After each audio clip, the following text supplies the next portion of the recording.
You know, I was watching a great video from a content creator named CoffeeZilla. If you don't know who he is, you definitely got to check him out. He's far bigger than me, so you probably know about him more than you know about this channel. He talked about a story of a scammer getting kidnapped, beaten up, and was forced to make a public apology against his will. Now, it seems like that person who kidnapped was found out, and if you want to know more details, watch the CoffeeZilla video because it's spectacular, but I want to make that the jump off point of this conversation. If scammers get this shit beat out of them, should it be that big of a deal?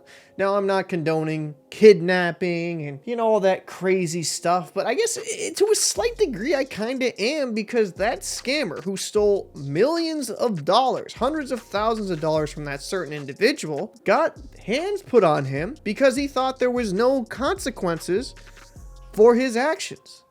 And I think in a world where we hide behind TV screens, social media, oh, nobody can touch us, he found out really quick when you mess with the wrong individual with the right set of tools, you can be found and you can be hurt. Honestly, I'm surprised they just didn't kill the motherfucker. Now, I know that's a big leap. You beat him up a bit, make him give a public apology under duress. I understand with the massive black eye, that wasn't him doing that out of the goodness of his heart. He was threatened with his life. But I can understand the frustration of the people that have gotten their money scammed from them. With the rise of crypto, and I think how volatile that market can be, and people losing enormous amount of money, I can understand the rationale of being like, well, if the government's not going to do anything, agencies aren't going to step in, I'm going to take this into my own hands. I never say I would do this,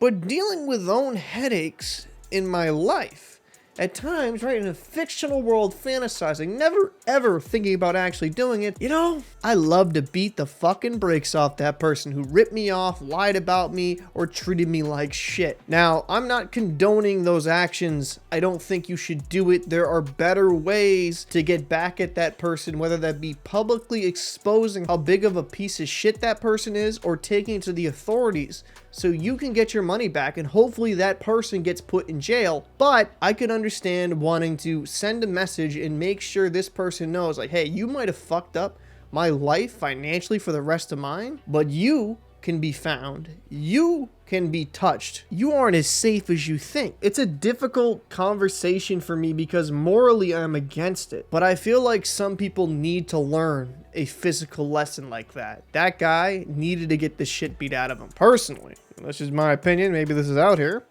I think with certain cases that go to court where loved ones' family get taken away, they should be allowed a 5-minute one-on-one with the other individual who committed a heinous crime in handcuffs, and you just beat the brakes off of him. Now, that's just me. I think these criminals and these scumbags get off far too easily. With Sam Bankman-Fried, he destroyed hundreds, if not thousands of people's lives. And while people are suffering from his actions, he's really not paying that same emotional toll. I'd like to know your thoughts down below. If someone took hundreds of thousands of dollars from you, your whole life savings, would you want to beat the living shit out of them? Or would you rise up and not get to a physical level? I'd love to know your honest thoughts down below in the comment section. I'm Captain Paul, and I'll see you in the next one.